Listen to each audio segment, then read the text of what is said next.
Tranquilo? Olá, gente, bom dia. Bom dia, senhores, tudo bom? Olha, quem sou eu? Eu sou um simples sargento humilde que fui enviado para aqui, coisa que eu nem gosto de estar, é nesse meio. Bom, hoje vamos dar continuidade ao assunto. Vamos estudar os escoamentos em tubos e dutos, né? A gente tem falado sobre tubulação desde o início das nossas aulas, né? Lá do início do semestre. Mas o fato é que existe uma diferença entre dutos e tubos, e é interessante a gente verificar essa diferença, né? Para que vocês não confundam lá na vida profissional, lá no futuro, né? Então, basicamente, a diferença dos tubos e os dutos é a geometria, né? Então, quando a gente tem uma geometria circular, a gente chama esse duto de tubo, né? Já aqueles dutos que têm uma geometria retangular, a gente chama de duto mesmo, né? Mas essa geometria, ela não é simplesmente só para ficar bonito ou para ficar feio, né? Existe um porquê dessa geometria. Então, assim, os tubos, eles conseguem uma variação de pressão maior, eles conseguem trabalhar com variações de pressão maior do que os dutos, né? Aqui a gente trouxe um exemplo, numa tubulação, por exemplo, a água, ela pode escoar lá dentro com a variação de pressão, né? A pressão interna menos a externa, de 50 atm. Já os dutos, né, retangulares é de aproximadamente 1,2 atm. Então, isso aqui geralmente é utilizado mais para gases, né, para fluidos refrigerantes, né, para a questão de ar-condicionados centrais. A gente vê muito em questão de shopping, né? Então, essa é basicamente a diferença entre as duas, tá bom? Aqui se faz necessário a gente fazer um breve resumo que a gente viu esse tiozinho do semestre, né, que foi sobre a questão do número de Reynolds. A gente viu que o escoamento ele era dividido em dois, né? Reynolds ele dividiu o escoamento em dois, né? Seria o escoamento laminar e o escoamento turbulento. E saber diferenciar esses tipos de escoamento vai ser muito importante justamente para o estudo das perdas de carga, porque para cada perda de carga, e a gente depois vai ver quais são os tipos de perda de carga, né? Eu preciso saber se esse meu escoamento é laminar ou é turbulento para eu saber qual é a equação correta que eu vou estar utilizando para o cálculo da perda de carga, né? Então aqui a gente tem o escoamento laminar, como a gente já viu, ele é caracterizado por um movimento ordenado, né, das partículas de fluido, e o escoamento turbulento, que é caracterizado por flutuações, né, nessa velocidade. Aqui na observação a gente tem que não é possível definir precisamente as faixas de número de Reynolds que indicam se o escoamento é laminar, de transição ou turbulento, né? A transição real desse escoamento laminar para o turbulento ele pode acontecer em vários números de Reynolds, porque depende justamente do quanto esse escoamento está perturbado por vibrações. Então a gente tem esses números aqui, ó. Então nos projetos de engenharia a gente adota os seguintes valores, né? O laminar é Reynolds abaixo de 2100, abaixo de 2100 a gente tem laminar, e turbulento acima de 4000. E aí, justamente nessa região, entre 2100 e 4000, é que a gente tem a região de transição, que é aquela região que a gente não sabe ao certo onde é que ele passou de laminar para turbulento. E só relembrando, aqui a gente tem a equaçãozinha do cálculo do número de Reynolds, né, que relaciona a massa específica, a velocidade média, diâmetro e viscosidade. Ok? Então, o grande problema está justamente aí. A gente acabou de ver que o número de Reynolds é função do diâmetro, né? E como é que a gente vai calcular, por exemplo, esse diâmetro se a gente estiver trabalhando com um duto, né? Um duto retangular, um duto quadrado que não tem um diâmetro. Como é que a gente faz isso, né? Então, geralmente, naqueles dutos que não são cilíndricos, né? A gente utiliza o conceito do diâmetro hidráulico, né? O conceito do diâmetro hidráulico que está aqui, ó, para vocês, ó. 4 vezes a aresta dividido pelo P, que é o perímetro molhado, né? Então, se a gente levar em consideração o tubo circular, o diâmetro hidráulico é o próprio diâmetro. Já em um duto quadrado, o diâmetro hidráulico é o A, é simplesmente essa aresta aqui, ó. Tá bom? E o conceito de diâmetro hidráulico também será utilizado na análise de outros parâmetros, né, desse tipo de escoamento. Bom, aqui a gente tem uma outra informação importante que a gente até já chegou a comentar, principalmente no último exercício, né, que é a região de entrada. A região de entrada nada mais é do que a região do meu escoamento, onde o meu perfil de velocidade ele está se desenvolvendo. Então, se vocês observarem essas figuras aqui, ó, vocês percebem que na hora que esse meu fluido está entrando na tubulação, o perfil de velocidade ele é um perfil próximo a uniforme, né? A uniformidade. Né? Ele é um perfil muito parecido com o perfil uniforme. Quando ele vai entrando nessa tubulação, quando ele vai se distanciando da entrada da tubulação, o perfil de velocidade ele vai mudando, ó, ele vai se transformando num perfil parabólico. Até um ponto onde ele vai se transformar nesse tipo de perfil, que é o que a gente chama de perfil completamente desenvolvido, e aí desse ponto para frente ele não muda mais, ele vai ter sempre esse tipo de perfil aqui, tá bom? A diferença desses dois casos é que aqui a gente tem uma queda de pressão que não é linear.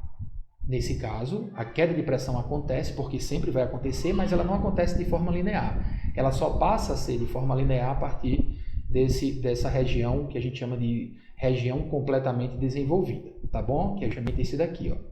E aí, é importante a gente conhecer que existe o que a gente chama de comprimento de entrada hidrodinâmica, que é justamente esse LE aqui, ó, que em alguns casos é necessário a gente conhecer para que a gente desconsidere do meu cálculo de escoamento, que é justamente essa regiãozinha de entrada, que é essa região aqui, ó, desde a entrada da tubulação até o ponto onde o meu escoamento ele é completamente desenvolvido, tá bom? E aí Reynolds, ele propôs um cálculo para saber qual seria essa região de entrada, né? Então existe uma região de entrada específica para o regime quando ele é laminar e uma região de entrada específica para quando o regime ele for turbulento. Então, através de cálculos, Reynolds ele propôs que em regime laminar, a região de entrada ele era dada justamente por essa equaçãozinha, ó, LE sobre D vai ser igual a aproximadamente 0,06 vezes o número de Reynolds, né? Então aqui, ó, no caso laminar, que o limite é 2100, né, no número de Reynolds, o comprimento de entrada ele pode chegar a mais ou menos 126 vezes o diâmetro, quando eu tenho um escoamento laminar. Já em regime turbulento, a equação é essa equaçãozinha aqui, ó, LE sobre D é aproximadamente 4,4 vezes o Reynolds elevado a 1/6, né? Então, em muitos problemas de engenharia, o número de Reynolds ele se situa mais ou menos na faixa de 10⁴ a 10⁵, né? Então, desse modo, levando em consideração isso daqui, ó, a gente tem um comprimento de entrada que ele varia mais ou menos de 20 vezes o diâmetro a 30 vezes o diâmetro. Então, se vocês perceberem, quando o regime ele é turbulento, o meu diâmetro de entrada, se você comparar com esse daqui, ó, ele é o meu comprimento, né, de entrada, ele é menor, tá? Ele é menor justamente por causa dessa turbulência. É como se o perfil de velocidade ele se desenvolvesse mais rápido, tá? Justamente no regime turbulento. Tá bom, gente? Eu posso até estar aflito, mas nunca derrotado. Eu posso até chorar, eu posso até sofrer. Bom, aqui a gente tem vazões em tubos horizontais e inclinados. O que é que a gente vai fazer? A gente vai relembrar o último exercício que a gente fez, aquele exercício que a gente aplicou a análise diferencial do escoamento para chegar no perfil de velocidade e depois a gente calcular a vazão de escoamento, né? Então, se a gente tiver um tubo horizontal, na hora que a gente pega a equação de Navier-Stokes e a gente faz todas as simplificações, a gente chega nesse pedaço de equação aqui, ó, que a gente já viu lá no exercício. Depois que a gente resolveu aquele passo a passo, a gente viu que a velocidade ela era dada, o perfil de velocidade era dado por essa equaçãozinha aqui, ó, onde esse termo é a velocidade máxima conforme a gente comentou para vocês lá no exercício, tá bom? Isso aqui seria a minha velocidade máxima, ok? Essa equação ela também pode ser escrita levando em consideração que eu tenho a queda de pressão linear. Então, eu posso substituir o gradiente, né, o dP dz, simplesmente pelo ΔP dividido pelo L. E a gente viu também que eu tenho como saber a velocidade média, né? A velocidade média é a velocidade máxima, que é esse daqui, ó, dividido por 2. Então, fazendo isso, eu chego na velocidade média. Tudo isso aqui que eu estou falando já foi deduzido para vocês na nossa última aula, tá bom? Para eu encontrar a vazão, é só pegar a velocidade média e multiplicar pela área. Então, eu pego a velocidade média, multiplico pelo πr ao quadrado, que é a área, e eu tenho a vazão, tá bom? Bom, se a gente tiver o exemplo de um tubo inclinado, ou seja, se eu tiver aquele mesmo tubo e eu simplesmente inclinar esse tubo, qual vai ser a diferença daquele exercício que a gente já resolveu? Vai ser esse termo, ó, ρgz, porque agora sim, como ele está inclinado, eu vou ter, em relação a z, né, no caso, uma gravidade. A gravidade ela vai fazer parte do cálculo, que naquele outro caso ela não fez, justamente porque eu vou ter uma componente, né, vertical dessa gravidade.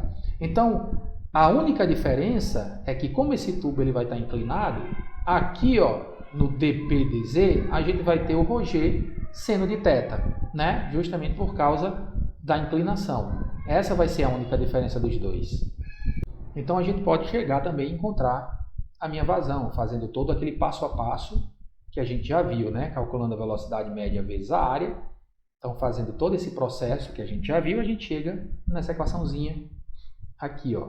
Vocês podem achar uma coisa um pouco diferente, porque lá a gente estava trabalhando com raio e aqui a gente está trabalhando com diâmetro, né? Então, por isso que esse número aqui ele ficou um pouco maior, tá bom? Porque a gente trabalhou com diâmetro e não com raio. Lembrando que o raio, né, é o diâmetro dividido por 2. Então, é como se eu pegasse esse valor que está aqui embaixo e eu multiplicasse por 2, tá bom? Mas a forma de resolver é a mesma. Então, a gente tem como encontrar essa equação. O importante é a gente saber que a partir dessa equação, independente da inclinação do tubo, basta que eu conheça o θ, o ângulo θ, né? Se o ângulo θ for 0, o tubo está horizontal. Então, isso aqui eu cancelo.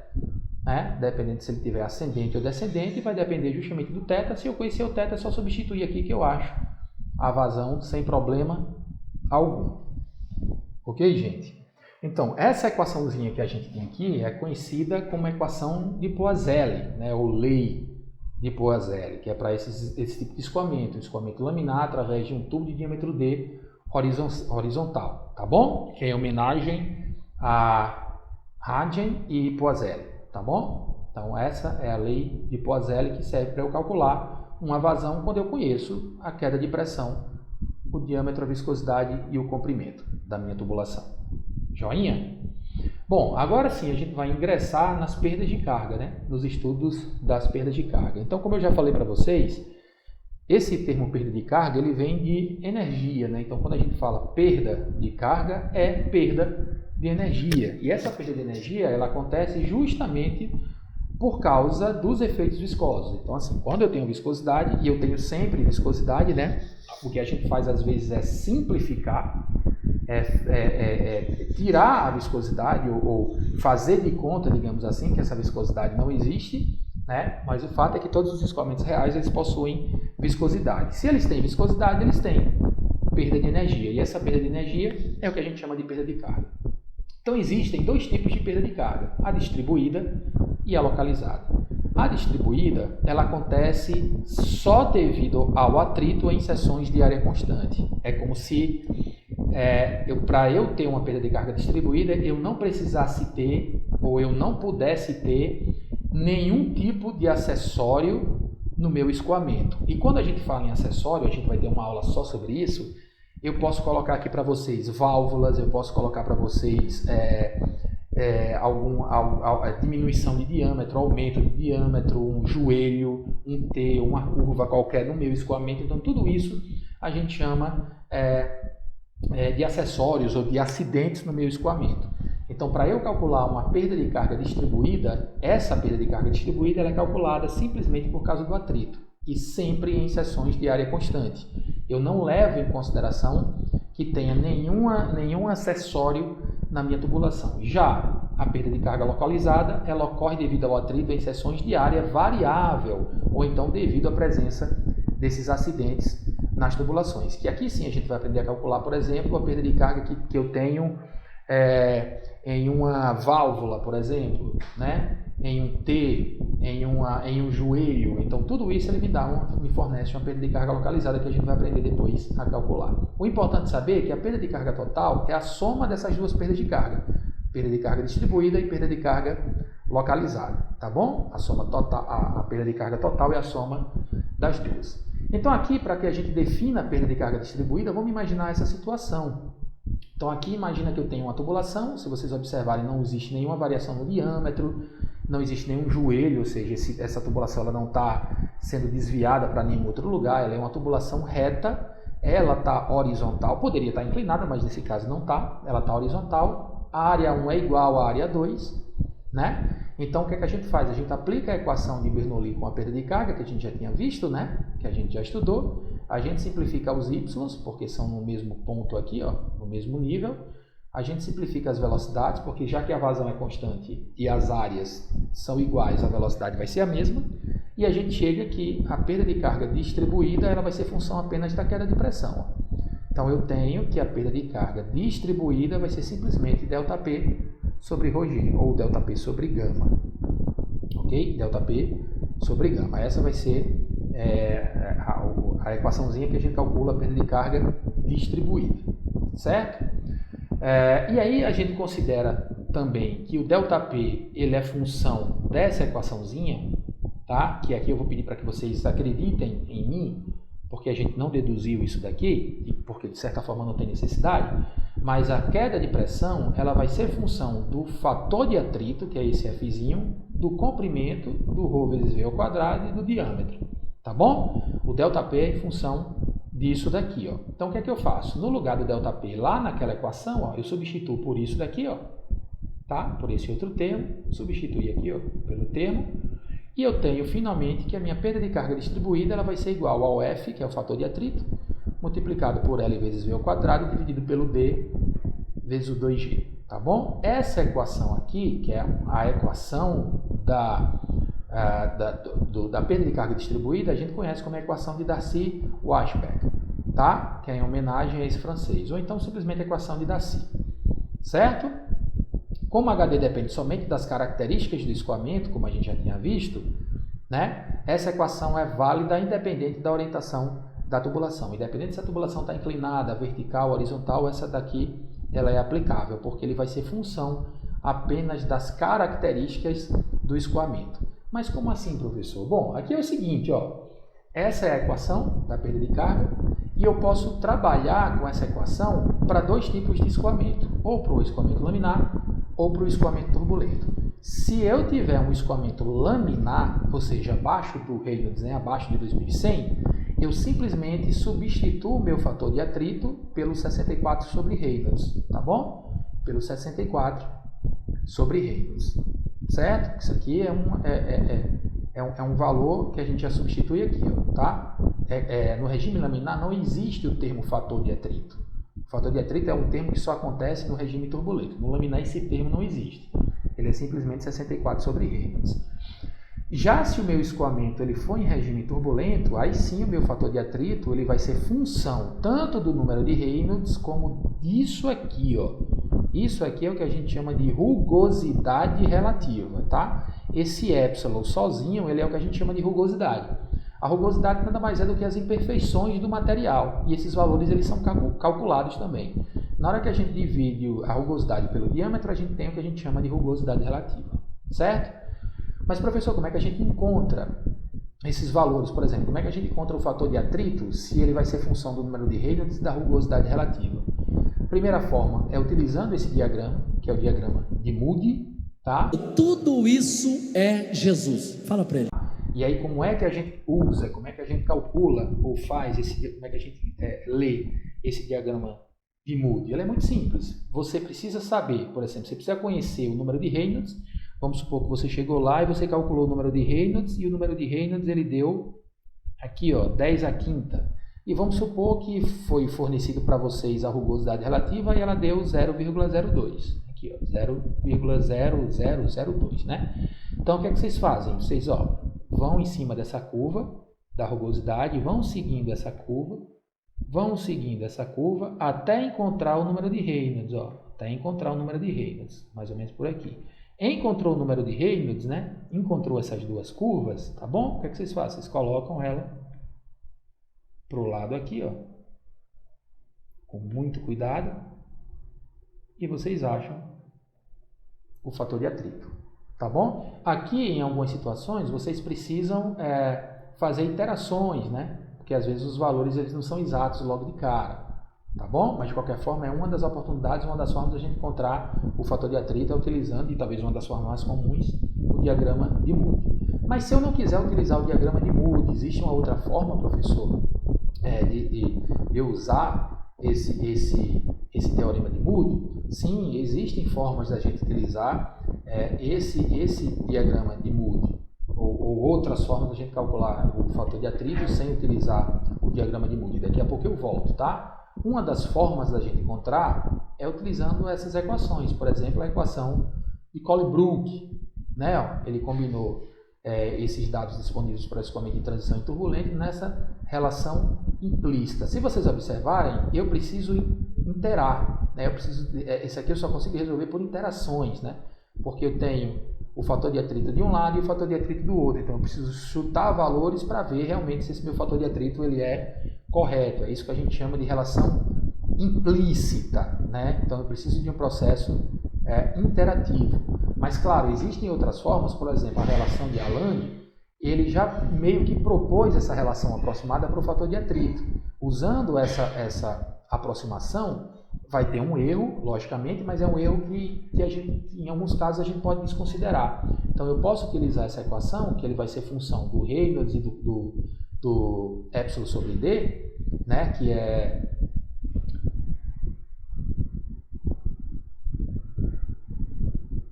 a rugosidade relativa, né? Com isso a gente consegue calcular esse fator de atrito para jogar lá na equação da perda de carga, tá bom? A outra relação é a relação de Blasius, né? Mas isso aqui é válido exclusivamente para escoamentos em tubos lisos e para o Reynolds abaixo de 10 a quinta. Então isso aqui é para uma situação muito específica que o exercício ele tinha que deixar muito claro, que aí você poderia utilizar esse fator de atrito aqui, tá bom? Então existem essas formas de eu calcular, ou utilizando Moody, o diagrama de Moody, ou utilizando essas equações aqui, tá bom? São as formas, certo? Então, como eu falei para vocês, a rugosidade, né? As incertezas na rugosidade elas são elevadas, óbvio, né? Para você calcular a imperfeição de um material não é fácil. Mas os livros de mecânica dos fluidos, eles têm alguns gráficos já para alguns materiais que a gente já consegue ter esses valores de rugosidade. Ou às vezes até os exercícios eles trazem esses valores de rugosidade, né? Aqui eu tenho os diâmetros, aqui eu tenho os tipos de material, né? É só subir e colocar para o lado que eu tenho as rugosidades relativas para cada um desses aí, né? Aqui são alguns exemplos de vidro, concreto, cobre, ferro, aço, que já tem esses valores de rugosidade. Lembrem, aqui é rugosidade só, não é a rugosidade relativa, tá? Eu precisaria dividir pelo diâmetro para transformar essa rugosidade na rugosidade relativa. Tá bom, gente? Então, aqui a gente tem diâmetro nominal e diâmetro interno, né? Nos cálculos devemos ter a certeza de usarmos o diâmetro interno real do tubo, que pode ser diferente do diâmetro nominal, né? Então é preciso ter cuidado com isso. O diâmetro que a gente utiliza é o diâmetro interno, é o diâmetro real e não o diâmetro nominal, tá bom? Mas isso aqui também geralmente nos exercícios, né, a gente já traz o valor do diâmetro real já para facilitar a vida de vocês. Tá bom, gente? Então é preciso a gente ter cuidado porque existe essa diferença do diâmetro real para o diâmetro nominal, ok? Então a gente trabalha sempre com o diâmetro real e não com o diâmetro nominal, ok? Então era isso, gente, a nossa aula. Grande abraço!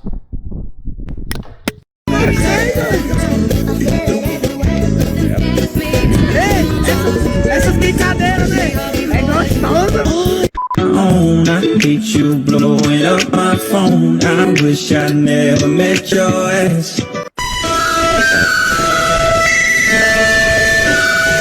I told you I'm distracted by your face. I won't come back, not even if you chase me. I said we're Deriva que sou o manolero longueiroi. Hello, graças a Deus.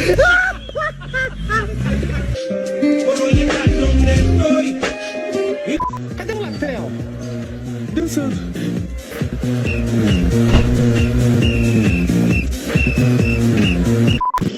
Obrigado, hein?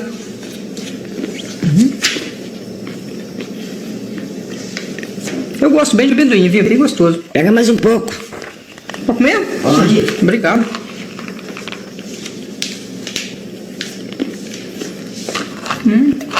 Muito bom mesmo.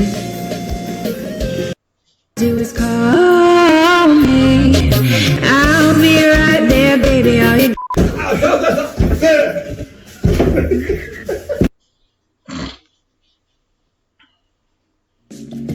Chegou a hora de você finalmente comprar a sua estampa predileta. A capinha do dia... Os policiais são profissionais que arriscam sua vida todos os dias por nós. É uma profissão muito nobre que envolve bastante risco. Por tratar com criminosos cotidianamente, esses profissionais geralmente são mais sisudos, sérios e quase não brincam em serviço. Mas eles são seres humanos, e hoje eu vou mostrar um outro lado deles. Meu nome é Júnior e você vai ver no canal Mundo Bizarro os policiais mais engraçados da internet.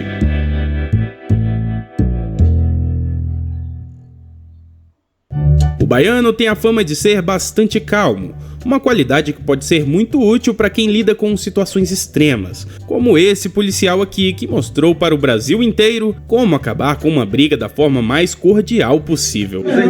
Eu quero tirar tudo na paz, na tranquilidade, eu não quero ir pra pressão. Vocês, nem o regimento que vocês estudaram. Olá, gente, bom dia. Bom dia, senhores, tudo bom? Olha, quem sou eu? Eu sou um simples sargento Milton que fui enviado pra aqui, coisa que eu nem gosto de estar nesse meio. Por quê? Porque eu não sou político. O que está acontecendo? Eu não posso usar parcialidade, eu sou imparcial. Seria possível, gente, vocês ajudarem o meu motorista, o meu amigo ali que está comigo me dando apoio. Por quê? Porque o meu caso é o seguinte, existe atrito entre duas partes. O caso, olha, a polícia está aqui para quê? Para apaziguar. Se não houver como, aí a gente pega as duas partes. Veja, eu não estou indo de encontro a nada não, viu? Eu só estou dizendo o que é o serviço da polícia. Aí a polícia pega as duas partes, leva para ADP de Camaragibe, que DP não é lugar para político considerável, feito vocês, que isso aí eu acho que não é nem para acontecer. Talvez isso não é, né? E por falar na nossa querida Bahia, acho que lá é o lugar com mais artistas por metro quadrado. Só na Bahia você encontra um policial do axé. Quase 8 da noite, o Chile treina no Barradão. Minha última tentativa aqui. Comandante, não pode entrar? Meu irmão, por enquanto a gente não tem autorização para o acesso de vocês lá ao estádio, entendeu? Eu tô te olhando bem aqui, eu acho que eu te conheço. Será? Você é cantor, alguma coisa? Não, mexo com música também, independente de ser policial militar, eu trabalho com música. Tipo de mudar uma palhinha pra gente, não deve ser uma música muito conhecida, né? Não, é claro, o Brasil todo acompanhou a história, né, da época da Companhia do Pagode. Aí eu fiz, no samba ela me disse que rala, no samba eu já vi ela quebrar, vai ralando na boquinha da garrafa, é na boca da garrafa. Vai descendo na boquinha, essa maravilhosa. De Umbanda? Exatamente. Policial militar? Tô fardado, não posso nem sambar. Afinal de contas, a gente tá na Bahia, né? Ah, com certeza. Tem policial que nem precisa ser tão calmo pra ser engraçado. O Satanás ajuda esses demônios, né? Pelo jeito não acertou nenhum, porque ele não caiu, conseguiu embrenhar no meio mato, correu dentro da água, o polícia pulou na água atrás dele aí, mas o Lazarento se enfiou num buraco lá, não conseguiu me encontrar mais. Ô Lazarento, você vai estar assistindo, não sei se é o Jaguar, eu vi bem a tua cara, temos seu nome, hoje você ganhou, mas amanhã é outro dia. Amanhã vamos ver se você vai ter chance de correr. Geralmente, policiais são altamente treinados para manter a estabilidade emocional diante de qualquer situação. Só que tem situações que são tão inusitadas que é difícil manter a postura. Não é muito frequente, né? O homem chamar a polícia para cumprir o mandato de prisão contra ele mesmo. Não fala assim, deixa eu falar. Tá bom, entendeu? Eu vou perguntar. 3, 2, 1. Tenente Zé.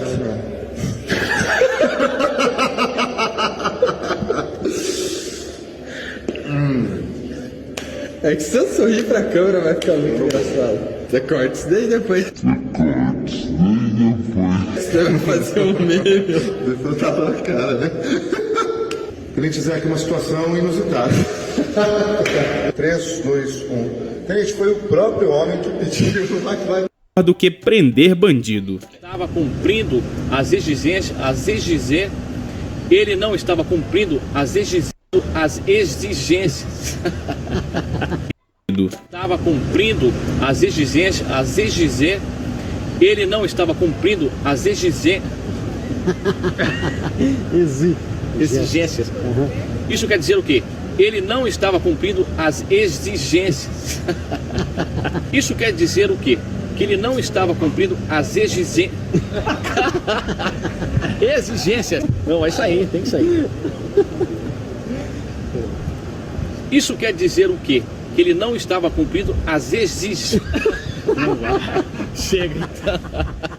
Quando se está nervoso, é importante falar firme e fingir que tá tudo bem. Só que é importante também saber o momento certo de relaxar. Análogo ao tráfico, à associação ao tráfico de drogas. Comandante, muito obrigada pela participação e a comandante estava falando, os moradores que continuem participando, que isso ajuda muito o trabalho da UPP. Valeu. Isso é muito importante. Muitas vezes as pessoas ficam em silêncio por medo, mas não foi o que aconteceu dessa vez. Obrigado, comandante. Obrigado, Ana Carolina.